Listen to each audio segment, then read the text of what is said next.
Hola chicos, esta es la tercera parte sobre la obtención de aceros. Es el tercer video con el que concluimos este tema. Bueno, hasta el momento habíamos visto la obtención del arrabio, que es un acero de muy alto porcentaje de carbono, y ahora lo que tenemos que hacer es lo que se llama refinado o afino fuera del alto horno, por el cual bajo considerablemente la cantidad de carbono y también otros elementos que es como el manganeso, el sílice, el fósforo y el azufre, que se los considera perjudiciales, aunque habíamos visto que manganeso y sílice se pueden considerar aleantes o que tienen a veces efectos benéficos. Desde el punto de vista de los porcentajes, en tan altos porcentajes ya no son positivos. Por eso es que hay que reducir su porcentaje, aunque no eliminarlos del todo. Bueno, habíamos visto que en el alto horno las reacciones que se producían eran de reducción con monóxido. En cambio, en el afino lo que se hace es oxidar estos elementos que están en exceso por la inyección de oxígeno, oxígeno gas, aire, o el oxígeno puro o inyectado por el aire, también los minerales de los óxidos de hierro que contienen oxígeno, o en los hornos eléctricos o algunos otros tipos de hornos se agrega chatarra con dos fines, el de recuperar el material, y la chatarra, que es de muy bajo carbono, produce el efecto de dilución. Entonces habíamos dicho que los más fáciles de oxidar son el carbono, el manganeso y el fósforo. Son los más fáciles de oxidar. El carbono con el oxígeno se va a transformar en un monóxido o en un dióxido y se va a ver como gas. El manganeso, el sílice y el fósforo van a formar óxidos que van a ir a la escoria. Habíamos dicho que el único elemento que no se oxidaba era el azufre, no forma un óxido de azufre, por lo tanto hay que eliminarlo en la reducción en el alto horno. Todo lo que no sea reducido en el alto horno pasa al arrabio y no es posible quitarlo en el afino, por lo que quedará en el acero, siendo este perjudicial. También en caso de quedar óxidos de hierro o sulfuros, estos cuando el material sea laminado o forjado, me van a producir fisuraciones internas en ciertas condiciones, por lo cual tampoco son deseables.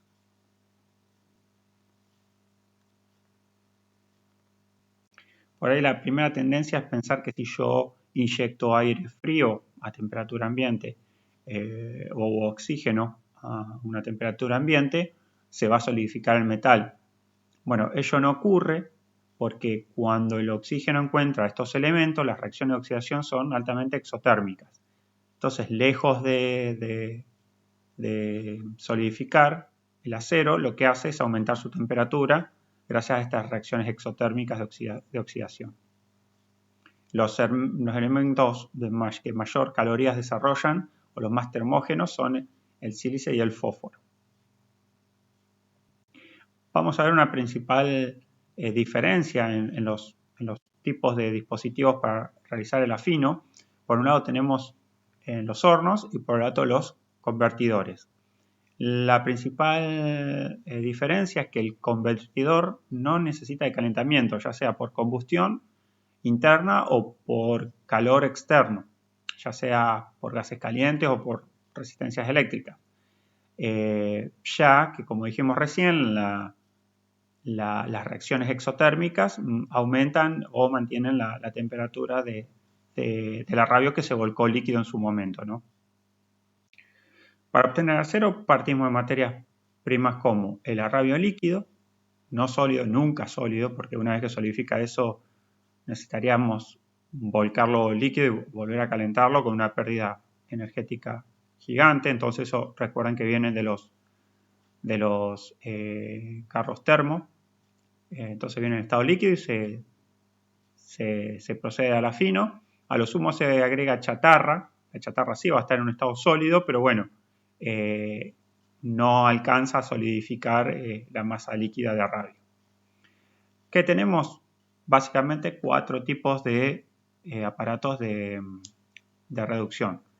Horno Siemens-Martin, los convertidores Bessemer-Thomas o Thomas-Bessemer, distinto, los convertidores al oxígeno LD, LD es por Linz Donawitz, que son los ingenieros metalurgistas que desarrollaron la técnica, y después tenemos hornos eléctricos, que bueno, cada uno de estos vamos a verlos un poquito desarrollados a partir de ahora. Se parte con arrabios con carbono de alrededor del 4%, del doble de una fundición, por lo que es un material muy quebradizo, duro y no es útil para nada en esa condición. Y lo tenemos que reducir mínimo para llevarlo a una fundición al 1,5% de carbono aproximadamente. Obviamente tenemos que eliminar lo que dijimos acá, impurezas por su alto porcentaje, carbono, manganeso y fósforo, aunque el manganeso, depende del tipo de acero, es un buen aliante, mejora la soldabilidad de algunos aceros, mejora la resistencia al desgaste, se lo usa en placas para contradesgaste en mineras, así que bueno, el carbono también en ciertos porcentajes es deseable para los tratamientos térmicos, entiéndase como impureza en un alto horno porque se quiere bajar su contenido, no porque querramos eliminarlo totalmente porque tenga un efecto negativo. El efecto negativo del carbono es cuando está en porcentajes tan altos.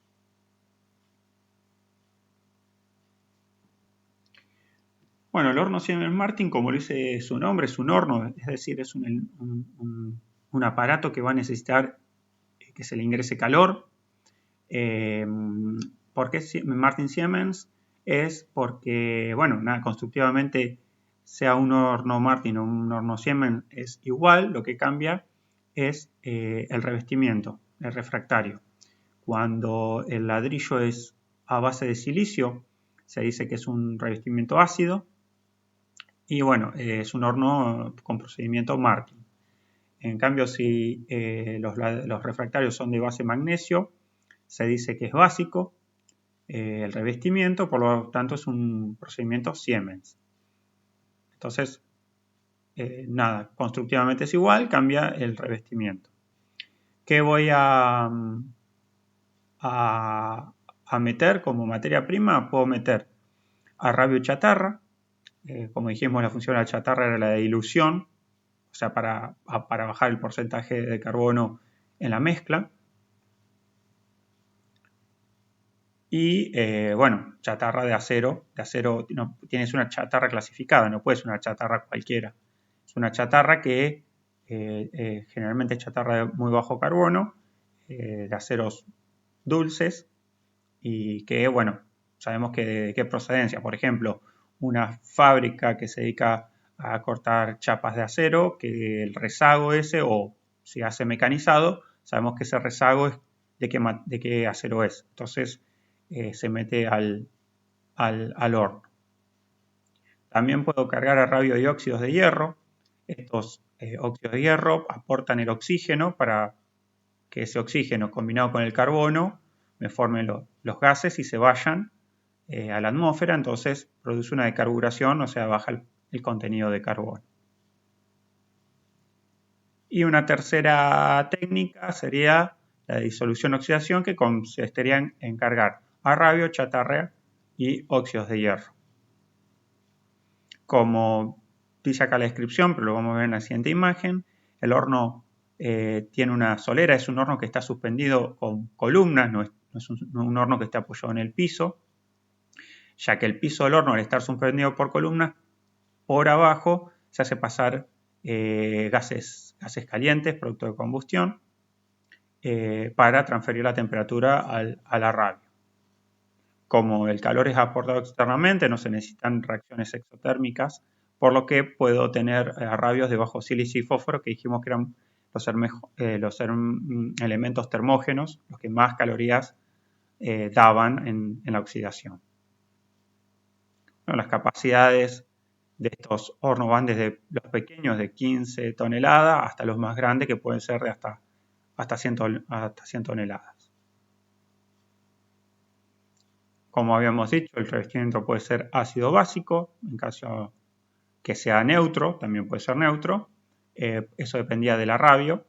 Si es neutro, se usa óxido de hierro, que es la cromita, como material refractario.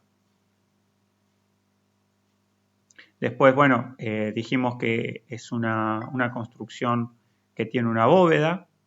Esta bóveda es convexa, siempre hecha de hornos, ladrillos refractarios a base de silicio.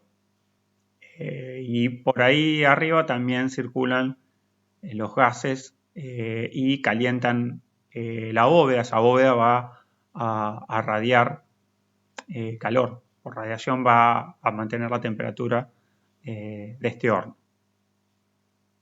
Tiene un sistema parecido a los hornos o a las torres de Cooper, en donde tenemos un emparrillador ladrillos, donde los gases calientes que provienen de la combustión pasan en un sentido calentando estas cámaras y después se invierte el sentido para que una corriente de aire frío se caliente en dicho emparrillado. Puedo quemar combustible o gases provenientes del alto horno también puedo aprovechar. O sea, gases, de toda esa mezcla de gases, puede haber un porcentaje de gases que son combustibles, entonces se los aprovecha y se los quema para aumentar la temperatura de este horno. Como dice ahí, la llama de la combustión lame la superficie del baño. Paso 2 diapositivas para que se vea la imagen y después vuelvo a la anterior. Pero como acá ustedes pueden ver, es un horno donde la solera es donde va, es un recipiente rectangular donde se va a depositar el metal líquido. Acá está el techo abovedado. La carga se hace por el lateral. Acá puede ser chatarra. Acá tengo el emparrillado de material refractario, el que se va a calentar con la circulación de los gases de combustión. Y después, bueno, se mete el aire frío que viene desde afuera. Fíjense que acá dice gases de combustión. Los gases de combustión calientan las cámaras de ladrillo refractario. Después se cierra ese paso, se abre un paso de aire caliente, se calienta el aire por emparrillado, como en las torres Cooper, y entra el aire caliente a la bóveda, a la parte superior, y acá, por ejemplo, tenemos el quemador. Entonces entre el combustible o los gases de combustión más el aire caliente se genera la combustión, y esa es la llama que lame lo que decía la superficie del metal fundido. Y bueno, acá tenemos, al igual que en un alto horno, una cuchara sobre rieles, en el cual se hace la descarga del acero una vez que está listo. Bueno, como ven, es rectangular, necesita calor externo y bueno, ya vimos los tres tipos de materiales que se cargan en este tipo de horno. Podemos tener una atmósfera oxidante o reductora. Eso nos cambia la composición final del acero. Y bueno, acá se explica un poco la marcha de trabajo de estos hornos, donde se hace la carga de chatarra por arriba del arrabio líquido. Bueno, si hay que desfosforar, se añade cal. Entonces, ¿qué quiere decir? Que se está echando un elemento que funciona como la escoria.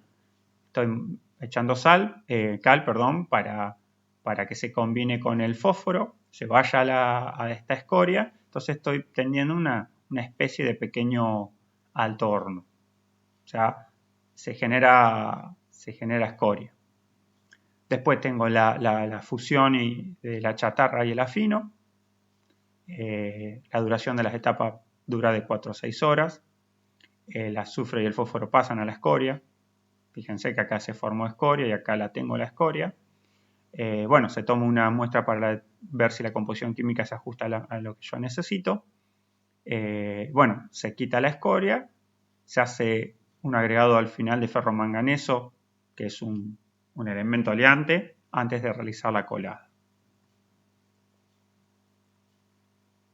Acá tenemos un planito de lo que es el horno Martin Siemens de lo que se llama, lo que era Somisa, que ahora pertenece a Techin, para que vean un poco también la disposición de ese horno. Es muy similar, fíjense, por acá se carga el arrabio líquido con cuchara. Tenemos el quemador y la entrada de aire caliente, el emparrillado de refractarios. Tengo carros con chatarra y que son empujados para el ingreso. Una vez que se hace el ciclo, se descarga por acá el acero, se agrega las ferroaleaciones y se obtiene el acero al final, que puede ser colado, este se toma y puede ser colado en lingoteras para hacer lingotes. Bueno, otro tipo, dijimos, de afinadores, de equipos para afino, son los que se llaman convertidores. Tenemos dos tipos de convertidores, Thomas Bessemer y los LD. ¿Cuál es la principal diferencia? Bueno, el Bessemer Thomas, bueno, los dos son cuerpos cilíndricos, o sea, constructivamente son similares, son cilíndricos, con un espesor de chapa de 1 pulgada, revestido con refractario de aproximadamente medio metro. Y en el fondo tiene como si fuera un falso fondo.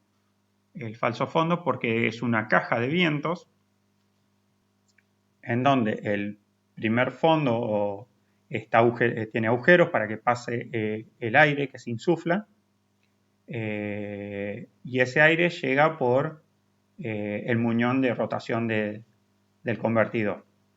Es un aire que entra a una presión relativamente baja, fíjense, de 1 atmósfera y media a 2 atmósferas y media. Es una presión suficiente para que el metal no se meta en la caja de vientos.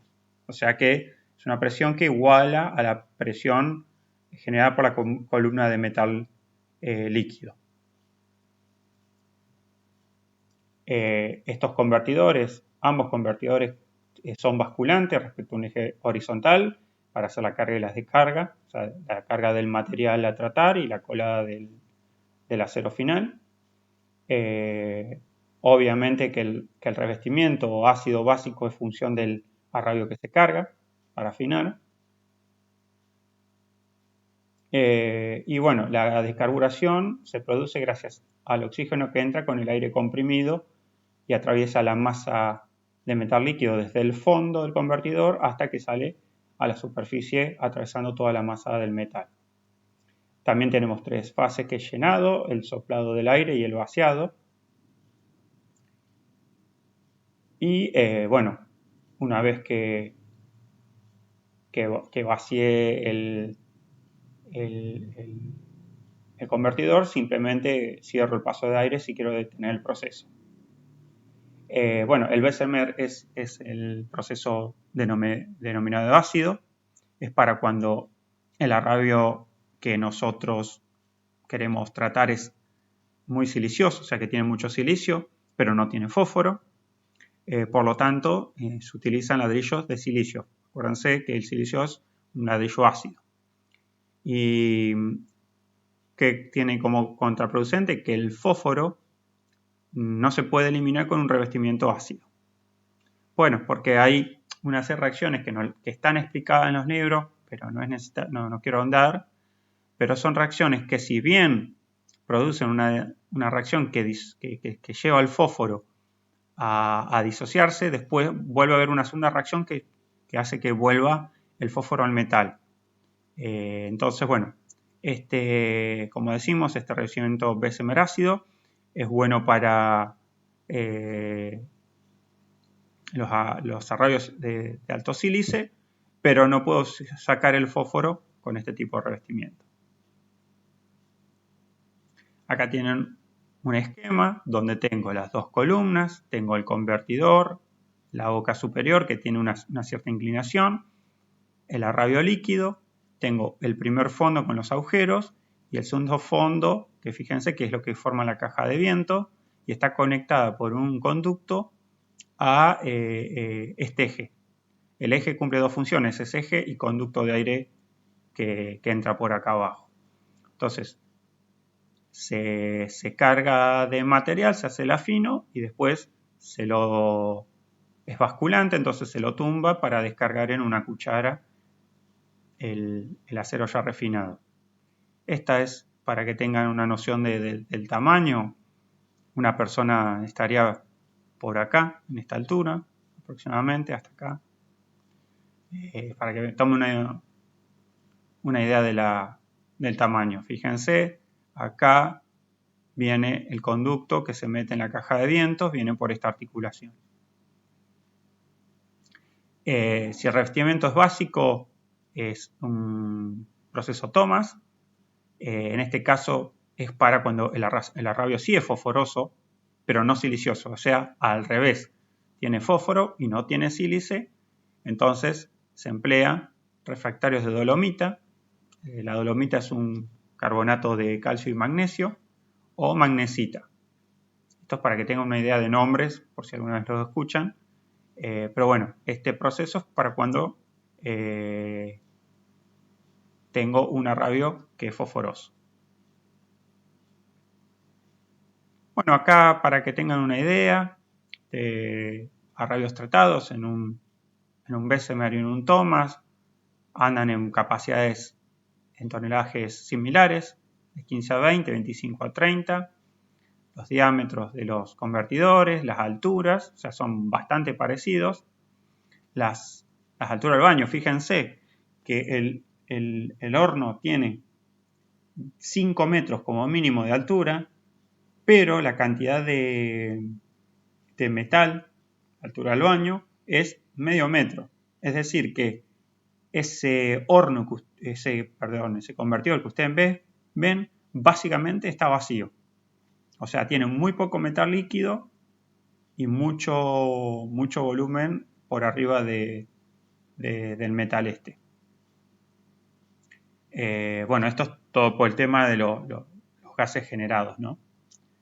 Los tiempos de afino son relativamente cortos, entre 15 y 20 minutos. Y la duración del revestimiento, porque obviamente que se va desgastando, son entre 500 y 600 operaciones.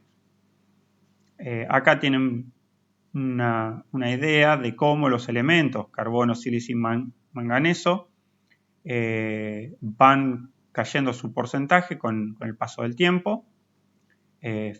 Fíjense que el carbono después, en los primeros periodos se mantiene casi constante para caer abruptamente. En este caso, en el Thomas, el fósforo se mantiene casi constante hasta el periodo final, que también cae abruptamente, y manganeso y sílice, fíjense que acá están invertidos porque habíamos dicho que el Bessemer era para siliciosos y el Thomas no era para silicioso. Entonces estos son los contenidos iniciales de los elementos en el arrabio. Habíamos dicho que el Bessemer tampoco era para fosforosos. Fíjense que acá el fósforo no figura y en el Thomas sí.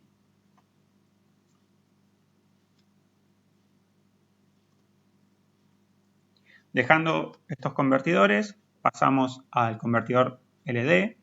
Fíjense que la forma es similar, es un cilindro con una boca de carga y descarga simétrica. También se bascula para la carga y la descarga.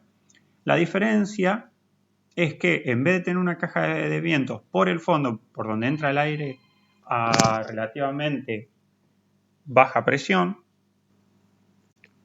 entonces, como les decía, en vez de inyectarse aire atmosférico a baja presión por el fondo, lo que se hace es se ingresa una lanza recubierta con material refractario refrigerada.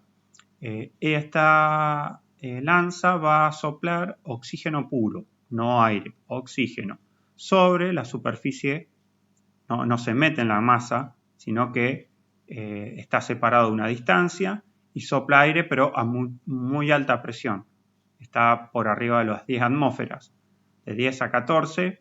Esta alta presión hace que el material genere una turbulencia que hace mejora el mezclado, la homogeneidad de los materiales y que haya más contacto entre el oxígeno y el metal en sí. Dijimos que hay una reacción exotérmica, por lo que aumenta la temperatura del convertidor y produzco la oxidación de los elementos que a mí me interesa oxidar, como el sílice, el manganeso y el fósforo.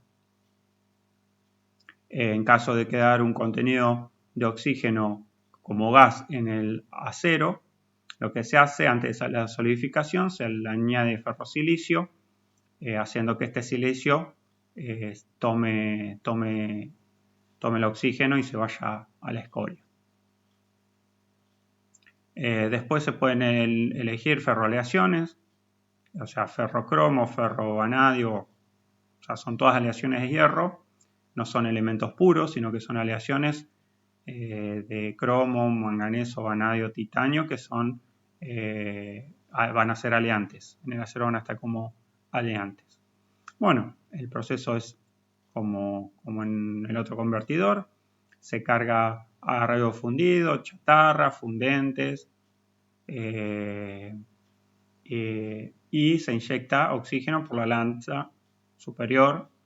Se sopla oxígeno, se produce el afino, y cuando está ya el acero con la calidad final deseada, se hace el colado o el vaciado del convertidor. O sea, no hay una gran diferencia en cuanto a la función, ¿no? Después, también tenemos los hornos eléctricos. El horno eléctrico, a diferencia del horno Siemens Martin y los convertidores, no hay inyección de un elemento químico, no hay oxígeno, no hay o sea, gases de combustión. Entonces, el horno eléctrico genera aumento de temperatura, ya sea o por arco eléctrico o por inducción. O sea, son dos, si bien son mediante electricidad, son dos fenómenos eléctricos distintos, pero bueno, estas dos técnicas lo que hacen es fundir el metal, pero la electricidad no genera ningún cambio químico si no agregamos nada externamente nosotros. Entonces también se carga radio, chatarra. La chatarra es la que se funde con el arco eléctrico. Y bueno, una vez que se obtengo la fusión, tengo todo el metal diluido. ¿Qué ventajas? Y muchísimas. Siempre es más fácil regular la electricidad, entonces son hornos fácilmente regulables. Por ser eléctricos también se calientan mucho más rápidos. Puedo mantener mi temperatura constante. Es más fácil de mantener esa temperatura constante. No se producen gases porque no hay... Se producen gases, pero muy pequeña cantidad, ya que no hay ninguna combustión. Y bueno, esa combustión hace que haya menos impureza en el acero. Los aceros, se dicen que los aceros de hornos eléctricos son los de mayor pureza.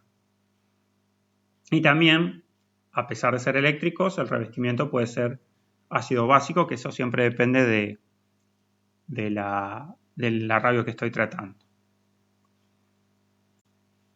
Acá vemos constructivamente uno de los tipos. Acá tenemos dos esquemas, un corte lateral, un corte en 3/4 de perspectiva.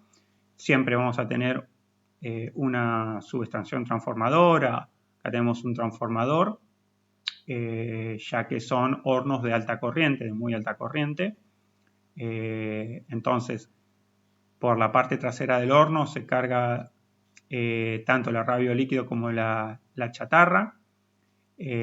Bajan los dos electrodos de grafito, cierran el circuito por el metal, entonces hay circulación de corriente de un electrodo al otro a través del metal, lo que produce por efecto Joule la fusión de la radio y la chatarra. Obviamente estos grafitos que son de carbono van perdiendo, se van consumiendo y ese carbono pasa al acero.